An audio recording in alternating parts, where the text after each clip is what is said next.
This is the Windy's Caribbean TV station, and we're located in Handsworth Park. We have two brilliant gentlemen in our midst that we're going to feature on as an extension of the Windrush. Mr. Hector Pinkney, who has been awarded an OBE from the Queen because of his contribution that he has made to the community, and also his family before, what they have contributed to this community. We also have Mr. Ron Taylor, who is a four-time athlete champion that we will be featuring on as well.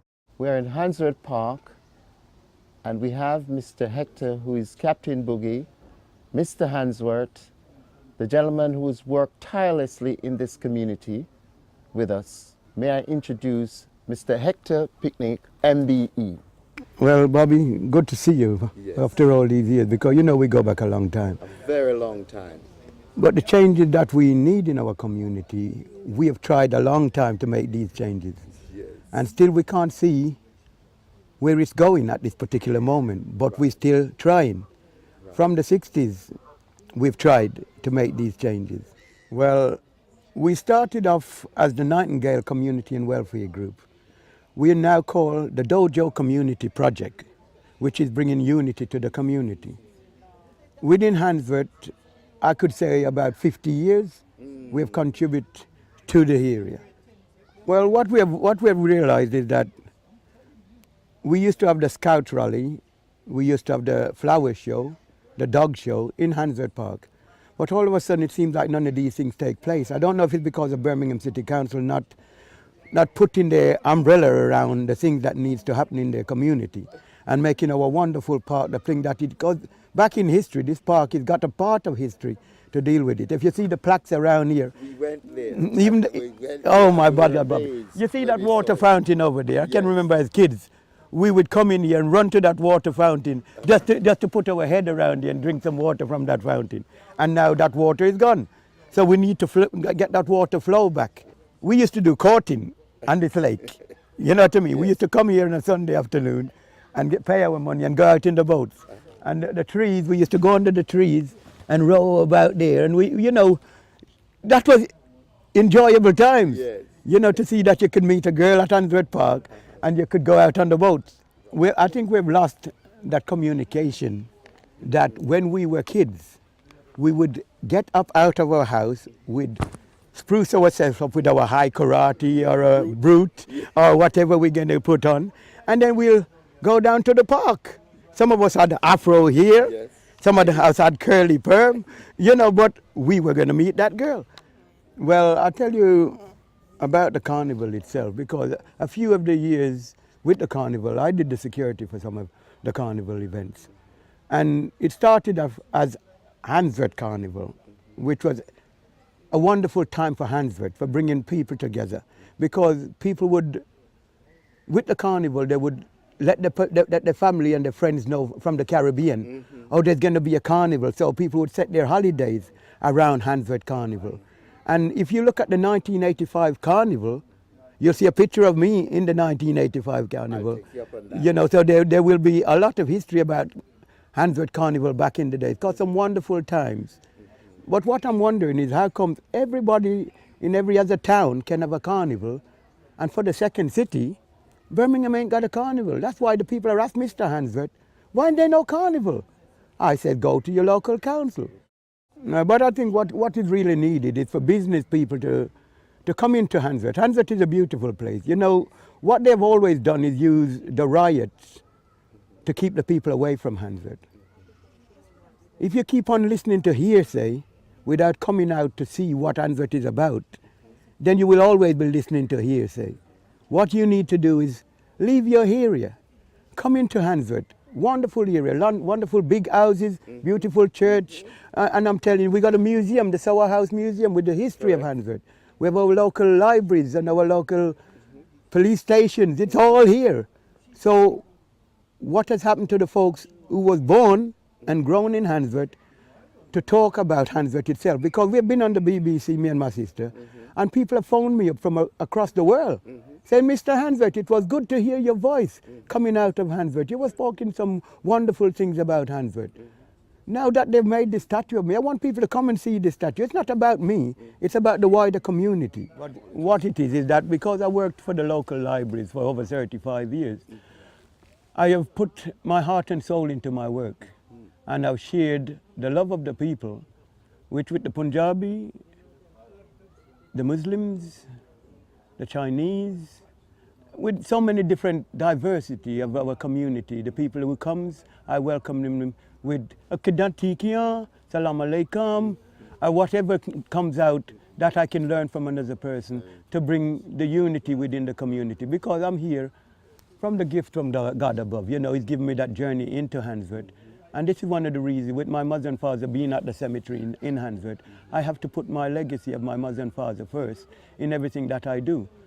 So with the family values and the family background, I would like other families who have been in Handsworth for a mighty long time to really stand up and say, this is where I was born, I'm not going nowhere else, and I would like to make sure that my family legacy stays within the area that I was brought up in, especially for the youngsters of Handsworth, going to school in these areas.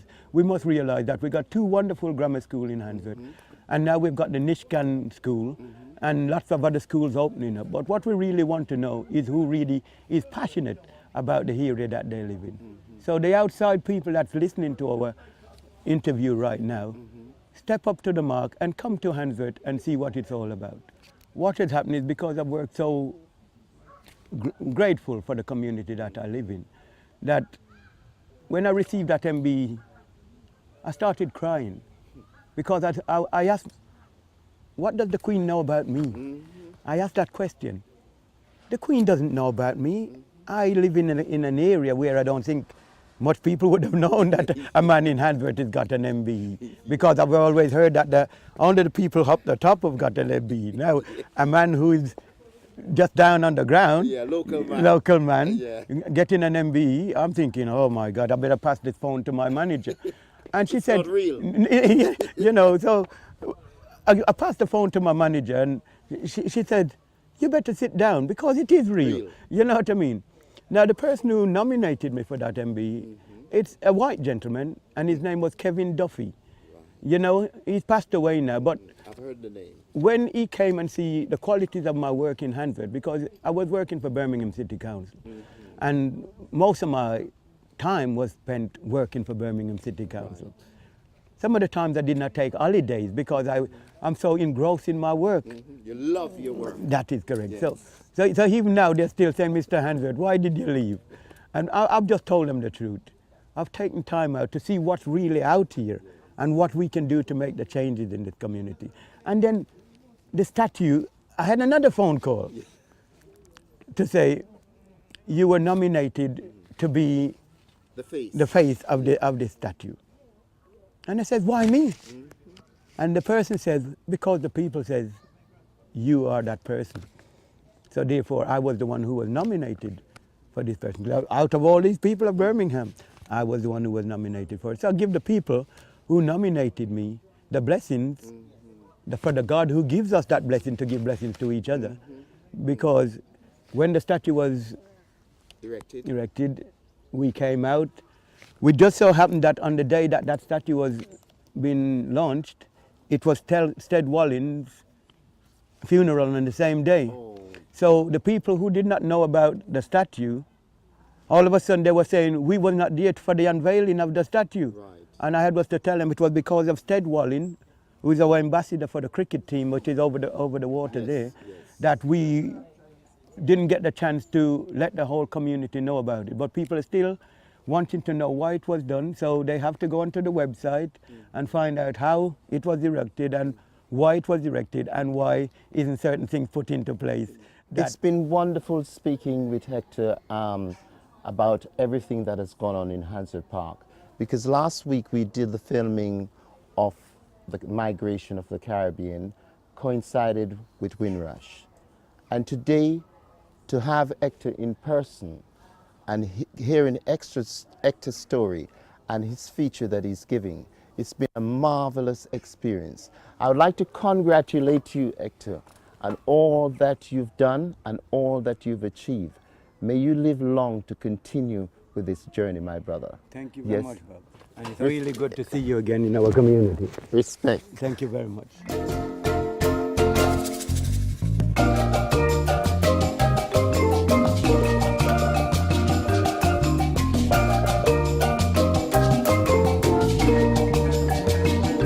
This is Del. Well, welcome, Del. We've just done an interview with your brother, and we would like to get the history of your family, because I don't know much about your family per se, your father and mother, how they came to contribute to this legacy in Handsworth. Parents, Rudolph and Vincent Pinkney, they came here in the 50s, about 1954. My dad came first. He was a cabinet maker back home, because back home everyone had a trade, okay? My mom now, when she joined him a year later, you know, they bought a house in Lozells. It was then Lozells, Handsworth. They're 8 siblings, one of which had passed. My eldest sister, she worked in the NHS, but that's another story. Anyway, darling. Yes. Family. Big family. It's a big family. There's plenty of us. You know, there's Malvin, there's Carol, there's Hector, you know, there's Clarence, there's Paul, and my eldest sister, Gloria, who passed. So they moved from Lozells and they... No, they've never moved from Lozells. The house in Leonard Road is still a testament to the history of Handsworth. You know, we grew up there, and anyone who came in, say, in the 50s, 60s, they have passed through 68 Leonard Road, you know, at one time through their lives, okay? My mom, basically, she was the matriarch, I would say, okay? My daddy was quiet, you know, but disciplined. He was like a gentle giant, yeah? And you know, we feel so passionate. We were blessed to be in this family. I'm not saying other people are not blessed, but we had a grounding foundation. You know, we had love that they impart. They didn't have much, because coming from the Caribbean, and you know, you know, they work so damn hard. And this is, in today's climate, I'm trying to understand how they did it. The house was open to everyone. Everyone, you know, because back in those days there weren't any facilities, I would say. So the facility was at Leonard Road. Plenty of people have lived there, and it was only in recent times that I heard that Tesselin, who's one of the young family, was born at Leonard Road in that house. Isn't it? So it just opens. You see, because we come from a large family, everyone had their circle of friends. So it was open to everybody. Hector had his friend, my elder brother had his friend, which include Bunny Johnson, Benny Brown, and in all the those Caribbean, people. it was like that. Exactly. So like that. they carried that legacy on. And what you find now in today's climate, where there is no facility, that house is still there. And what my brother Hector, MBE, as we must, you know, emphasize that, has tried to do, is continue that legacy and that passion for people and the love of, you know, the community. And when we say community, it's not just one-sided to the black fraternity, everybody, because that is what makes a community. And we are privileged as a family, you know, to, my brother is taking up the mantle, my other nephew now, Craig Pinkney, he's on the other arm, and he's doing so well. We're so proud. We're proud of the family, each and every one. Warren is doing his music. So we are blessed. And I heard that Muhammad Ali, sorry to Muhammad Ali came to Yes, the house. he had tea at the house, because my mom was part, when he first visited, my mom was part and parcel of the committee that brought him here, you know, and we have tried and tried and tried, and this is something that sort of sticks in my craw, you know, the Muhammad Ali Center, even in today. So what is happening? It's left. We campaigned, we fought, because they wanted to pull it down. We took petition, we submitted business plan, but obviously there's a can of worms there that I don't think anyone wants to open up. Yeah, it's You understand? political. Yes. You know, so without saying anything, we've taken our back seat. Let's see what is going to happen to it. We understand now Cajun has got it. Let's see what goes forward from here on in. Yeah? But because right now there isn't anything, and we keep saying the same old, blaming each other, you know, blaming other community. They have everything, we haven't. No, but it's our fault. Handsworth has always been forward. It's just that the people has to be more proactive. You have people saying they're doing things for a community. And it's selfish gain. You've said it, you know, in a nutshell. So what is really happening? And we will sit here and we will talk and we will do the blame game. But ultimately, it's down to us who knows better to do better. Correct. You know, and so this is what I'm trying to do. I've worked in Handsworth now. I've worked on the Soul Road for 40 years. I've retired now. Okay, so in retirement, I've got one brother. Everything he thinks, call my sister. You tell my sister. So I'm involved in every little thing, you know, giving advice, telling people what to do, where to go. But at the end of the day, it's all passion. It's where we live, wherever. It could be in a glass house or whatever. It's, you make it home. I mean, look at this park, how beautiful it is. But it's filthy. Yeah, it needs cleaning up, and so much money was spent that could probably do other things. Well, it's a great achievement, but it's not just Hector. It's for the people. Yeah, it's for the people who came in. We talk about the wind rush. You know, so it's the journey that they took. Hector is just the face that was used for that purpose, because after all, he is Mr. Handsworth. That's what I'm saying. So if he didn't contribute, there's a lot of people who's done things in Handsworth and they didn't get that recognition. Yeah. So, you know, even though we may say he's the face, he still has put in a hell of a lot. Yes, he has worked tirelessly. When the roller skating started in this park, who did it? He did. When we started jogging this park, who did it? Any activities that you know he feels passionate about, and about his people and his community. I mean, day before yesterday, he was working at a church in Hutton Road, whereby he got the seniors to come in and do exercise, and they gave him a really beautiful accolade. You know, so he's out there. I'm in the background, really. You know. I know he's your brother. What would you say is one of his greatest qualities? Passion. Love and passion. He's passionate about everybody, everything. You know, it's his drive, his passion to do. I've never heard anyone say anything bad about him, and I've been in the community a long time. No. Whether he's black, white, pink or blue. Not at all. You see, Hector is Hector. He has a heart of gold, and that stems from my parents, my mom, and my dad.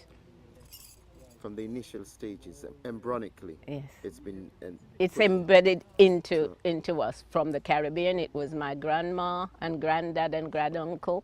You know, it was all there, because we all lived happily until we came to this country. It's good and it's bad. So we have to take the good from that and work with it. So Del, I would like to congratulate you and all of your family on the wonderful work that you've done, and I look forward to working with you guys. Darling, it's been a pleasure.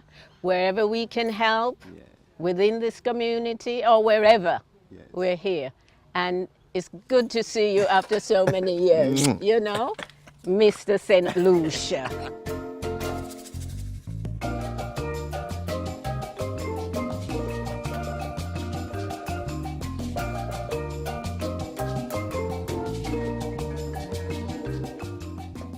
We have Ron Taylor, athlete champion, masters for 17 years, unbeaten, with us.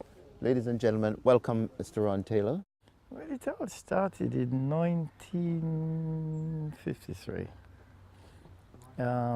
My works was playing against an athletic team the beginning of the season, a football match. You know, you have a friendly kickabout. And I was on the wing, and on the opposite side was the Midland champion. Wow, what a competition. I didn't know I could run that fast. But as you know, football, you follow the ball wherever it goes. Like.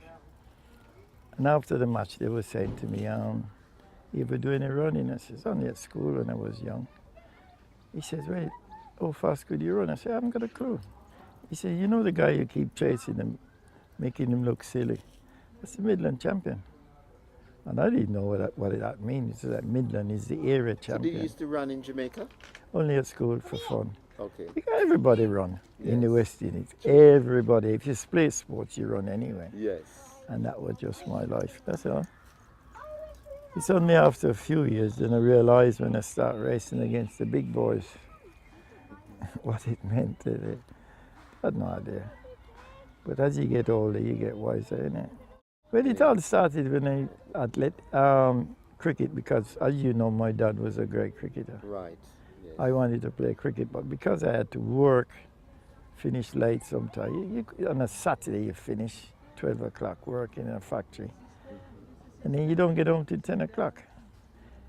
So I enjoy football more than cricket. And then when they introduced me to athletics, that was better still.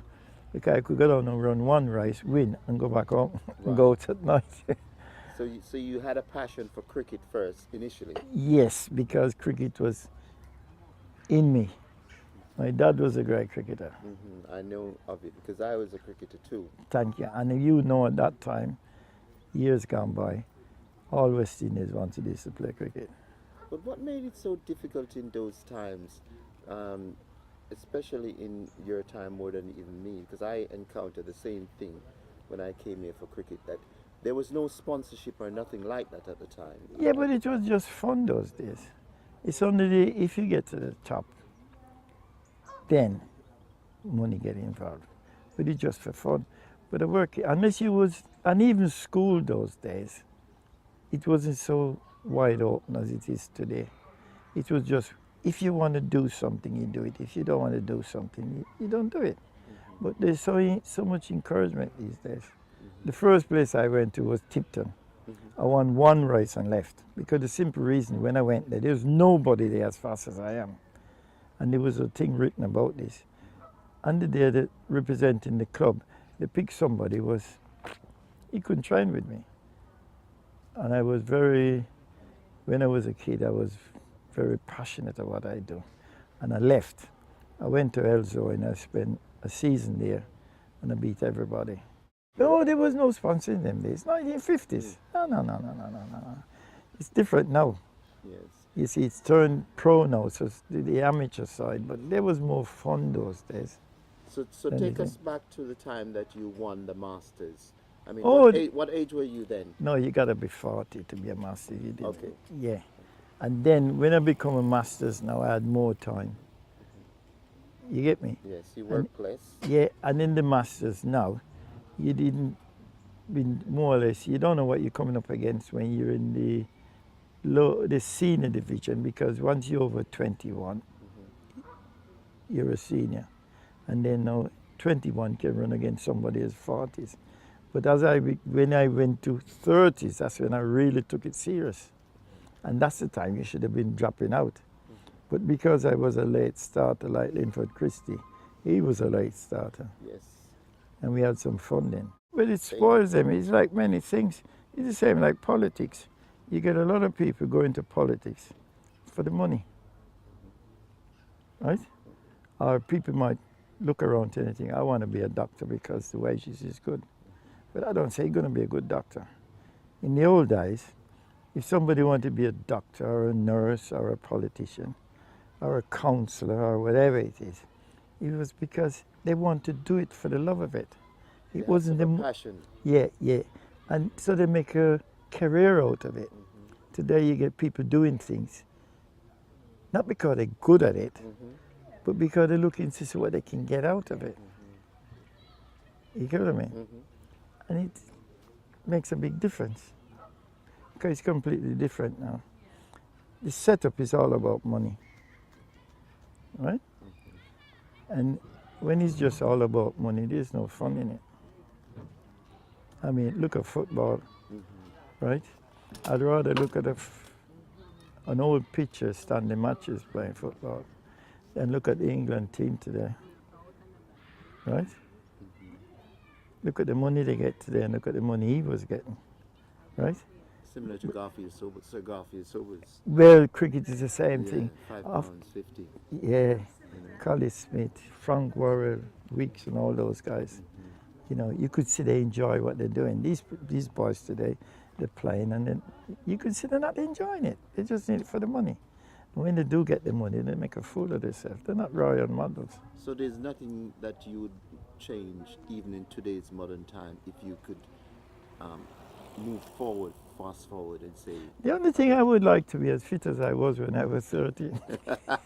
Apart from that, there's nothing because I don't think I could... No, I like to have fun.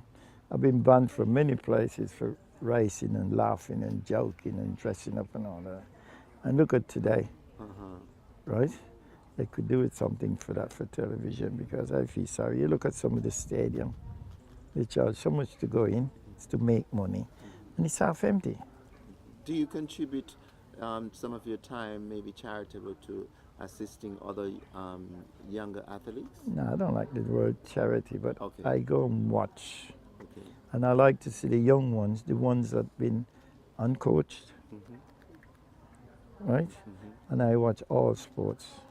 All sports. Anything that moves is fun for me. What about Bolt? And do you see Bolt? Everyone talks about Bolt. He's retired now. Do you see him as the world champion that he is, or do you see it as he had all the opportunity and all the sponsorship?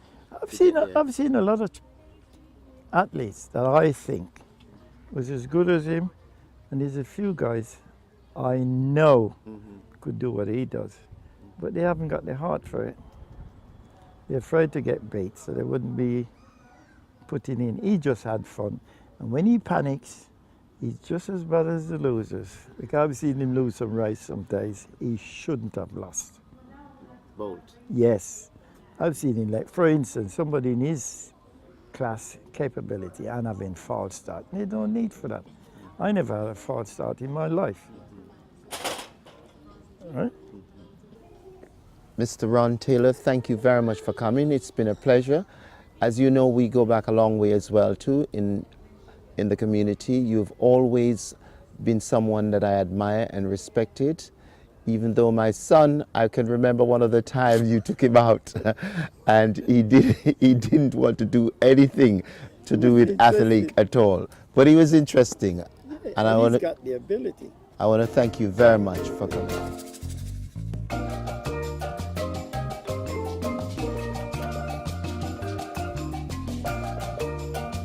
This is a very good friend of mine, Dave Wilkes. We've encountered a lot of journeys, but one of the things that really impressed me, Dave, from way back on Soar Road, even at Julio's nightclub. Wow, yes. When we started there and you used to come along, and I've seen the way you go out and approach and to get things done, and to see you today that tirelessly working assiduously. Please tell us, what is it that makes you tick continuously like this? Well, hello, wherever you are around the world. My name is Dave Wilkes from Just Divine Poem Services. And to answer your question, I've just had a thought about one of the poems that I wrote many years ago. To date, I've wrote 800 pieces. And one of the first ones, to answer your question, goes like this. A dream will never come true if you don't start with a dream idea. A dream will never come true if you're not prepared to take your life up an extra gear. Stretch. Go on, stretch a little more. The type of stretch like you're tiptoeing on your bedroom floor. Rob, at least once a day, imagine yourself living your dream and taking your positive self-belief somewhere amazing where it's never been. So, Thank you. I've just got to win. I've just got to win. But from that time, the struggles, I mean, you must have encountered, Dave, because I know I've seen you time and time again. We all go through our struggles. Yeah. You know, even when we moved from Soar Road and it was at West Brom, and I've seen you traveling up and down. There's something special, I must say, about you. Right. What is it? What is your long-term goal, your ambition that you'd want to achieve? What I'd like to achieve is to inspire, to uplift and motivate people of all ages, the youths, the adults. When the word or the name Dave Wilkes comes out of somebody's mouth or in somebody's mind, I want them to understand this man stands for inspiration. I want to inspire people. I want them to try and remember at least a word or a line that I've said somewhere along the journey. The whole blessed gift that I have, yes, it's there to be heard, it's there to be seen, it's there to be felt. What I want to achieve is a comfort, a mind opener. Yeah. If somebody's feeling down, I want to go into my mindset and produce something bespoke for that person, that individual. I want to do something unique, create something unique for that individual. I've understood many people are going through tough times. Many people are going through some great times. It's life. It's part of life. Yeah, it's life. I have actually encountered in 2017 3 people that weren't at the grey stage of life. They were at the dark, black stage of life. So it was brought to my attention. I was blessed to do a poem to suit their chapter in their life. And if we speak to these individuals today, they will tell you the words Dave Wilkes created pulled me from darkness to light as the sun has just come out right now. Along our beautiful journey, there's different roads, different directions. Maybe 3 years ago, I was thinking about my life direction. So Rob, I'd like to share this poem called Direction. This personalized poem somewhere must get a mention, simply because I've named it Direction. In life, people don't plan to fail, they only fail to plan.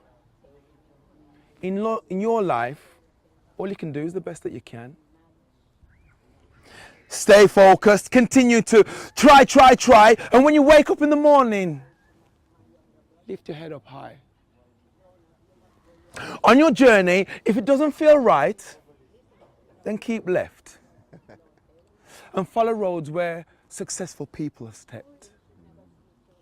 Go forward forever in your precious life. Going backwards isn't an option, and I'm not going to tell you twice.